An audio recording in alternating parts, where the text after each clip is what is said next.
Olá, monges de sofá! Bem-vindos ao Mentes Despertas, o quadro do podcast Monge no Sofá, que é dedicado às vidas extraordinárias daqueles que moldaram o Dharma.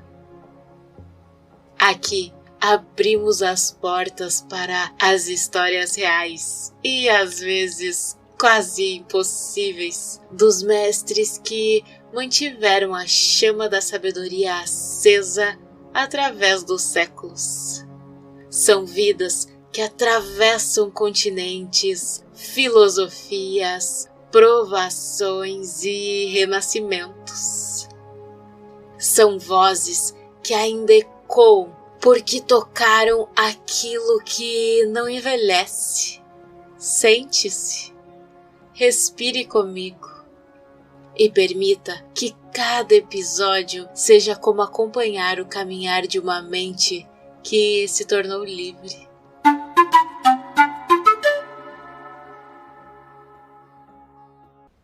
Entre os grandes rios do pensamento budista, há afluentes que quase se perdem no silêncio. Nomes que o tempo obscurece, mas que sustentam as margens por onde a sabedoria ainda corre. Um desses nomes é Aryadeva, discípulo direto de Nagarjuna, o filósofo que revelou a vacuidade como o coração pulsante da realidade. Pouco se sabe sobre a vida de Aryadeva, e isso, ironicamente, já é um ensinamento sobre a impermanência da forma.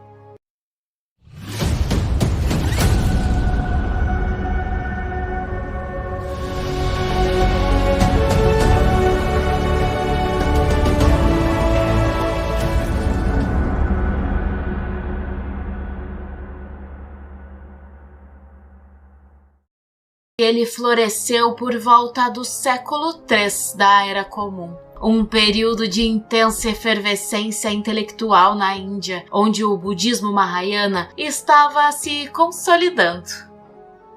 Existem duas grandes tradições sobre a origem de Aryadeva. A primeira tradição é a tradição chinesa, traduzida por Kumarajiva, que diz que ele nasceu em uma família brahmane no sul da Índia. A segunda é a tradição tibetana, baseada no comentário de Chandrakirti. E aqui ele chama Aryadeva de o príncipe do Ceilão, o atual Sri Lanka, que teria renunciado à coroa para seguir um mestre indiano desconhecido.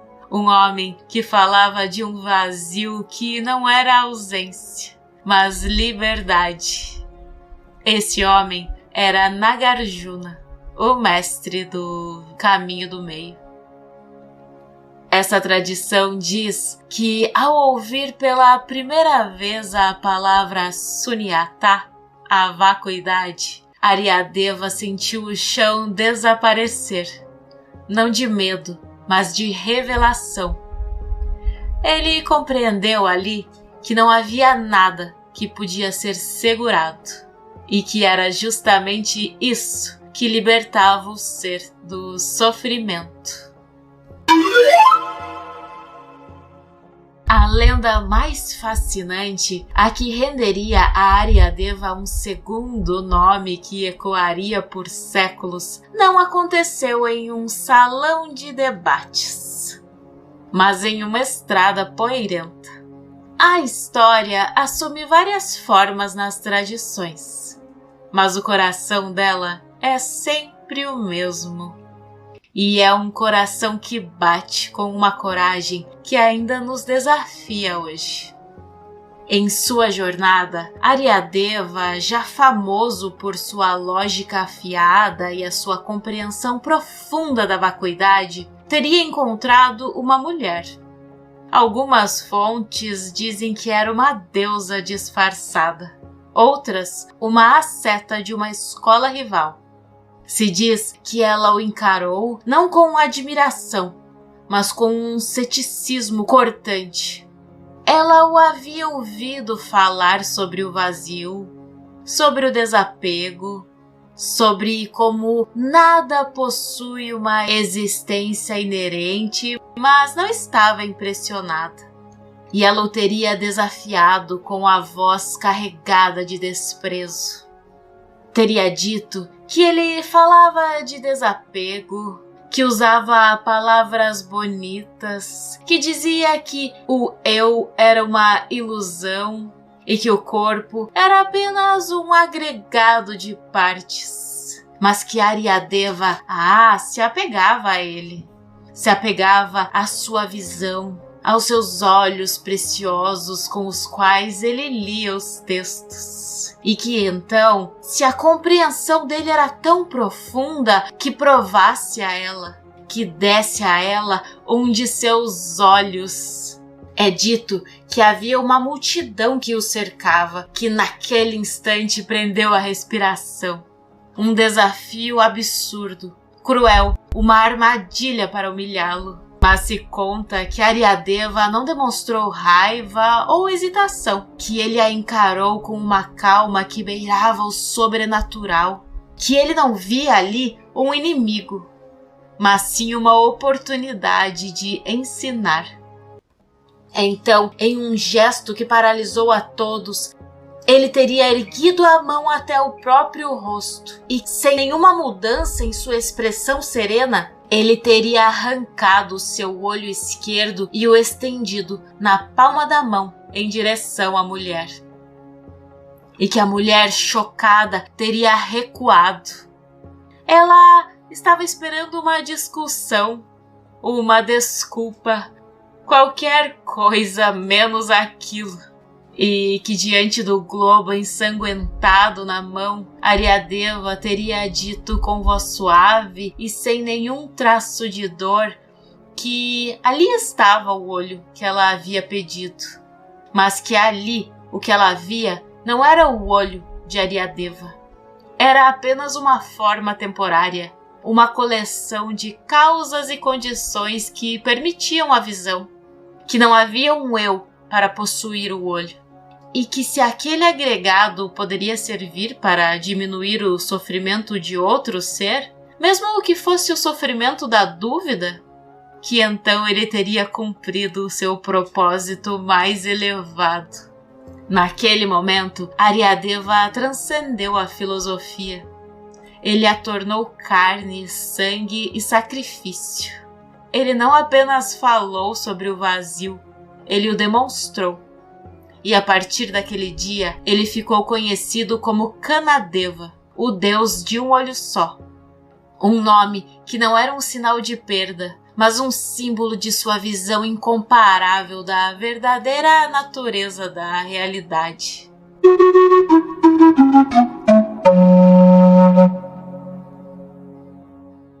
Depois de anos junto a Nagarjuna, Aryadeva tornou-se o seu herdeiro espiritual. O texto mais célebre dele, o Katushataka, ou os 400 versos sobre o caminho do meio, é uma ponte entre o raciocínio lógico e a libertação contemplativa. É importante notar que o Katushataka é dividido em duas partes de 200 versos. Os primeiros 200 versos tratam da ética e da acumulação de mérito, como a prática da generosidade. Ele entendia que a sabedoria da vacuidade só pode ser sustentada por uma base moral sólida. Não é possível compreender o vazio enquanto o coração está preso ao egoísmo. Já os últimos 200 versos são a demolição filosófica das visões errôneas, que refutam a existência independente de fenômenos externos e do próprio eu. Nesses versos, ele ensina que a sabedoria nasce quando a mente deixa de se fixar no que imagina ser real. Como ele mesmo escreveu, aquilo que é dependente não possui essência própria. O sábio não se agarra nem mesmo à ideia de sabedoria. Aryadeva foi mais do que um filósofo. Ele foi um destruidor de certezas.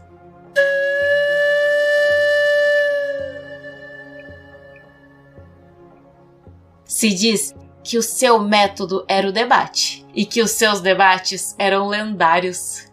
Conta-se que ao chegar a uma cidade onde um mestre Brahmani se orgulhava de nunca ter sido derrotado, Aryadeva o desafiou. E o Brahmani o ridicularizou, chamando-o de estrangeiro de mente vazia. E Aryadeva teria apenas sorrido e respondido que sim, a mente dele era vazia, e que era por isso mesmo que nela cabia o mundo inteiro. E claro, ao final, o Brahmani teria se tornado discípulo do Deus de um olho só.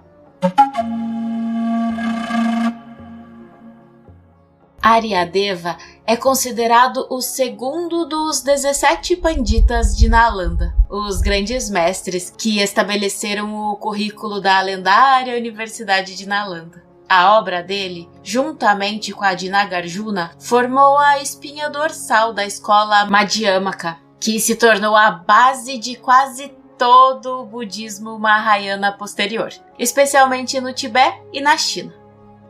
Os ensinamentos de Aryadeva eram exigentes. Ele pedia aos monges que contemplassem não apenas a impermanência, mas a ausência de essência em todas as coisas, inclusive no próprio eu que contemplava.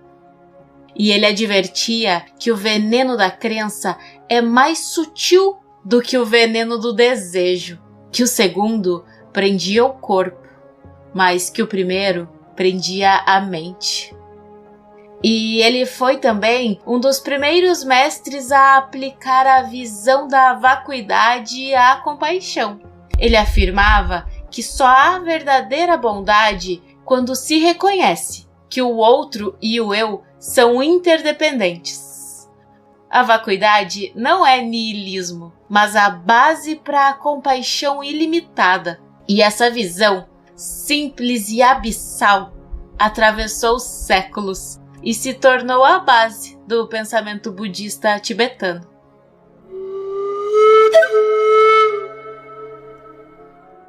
Aryadeva foi assassinado por um de seus antigos opositores, ironicamente um homem que acreditava defendê-lo de heresias.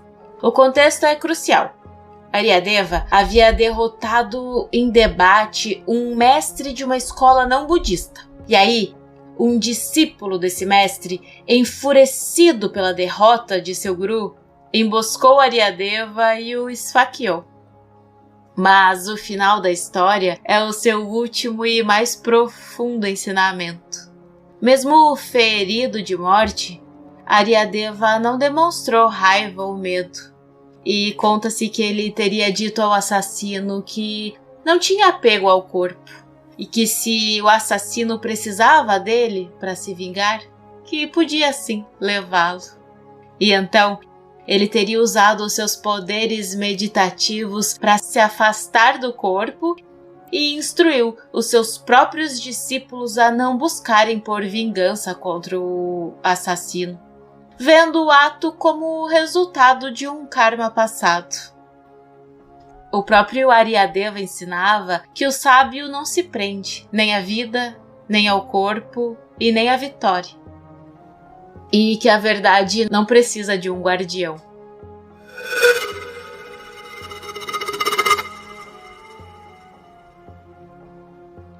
De seu mestre Nagarjuna, ele herdou o olhar que dissolve o mundo. De seus discípulos, nasceu uma linhagem que ensinaria o Buda a falar novamente, não em sânscrito, mas na linguagem da mente desperta. Aryadeva nos recorda que o Dharma não é uma construção, mas uma desconstrução paciente. Ele não nos oferece resposta, ele nos devolve perguntas, até que reste apenas o silêncio. E nesse silêncio, talvez o vazio se revele não como nada, mas como o espaço, onde tudo floresce.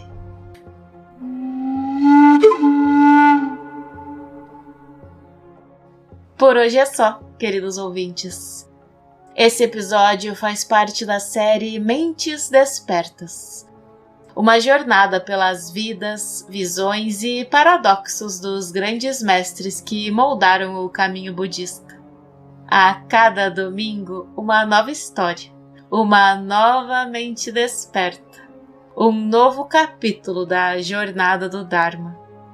Que as histórias desses mestres ecoem não como memórias distantes, mas como lembretes vivos de quem podemos nos tornar. Obrigada por caminhar comigo por mais um trecho da linhagem do Dharma. Ele atravessa séculos porque encontra abrigo em mentes como a sua. Nos vemos no próximo domingo, com outra vida extraordinária que iluminou o mundo. Que esse episódio possa trazer benefícios a todos os seres.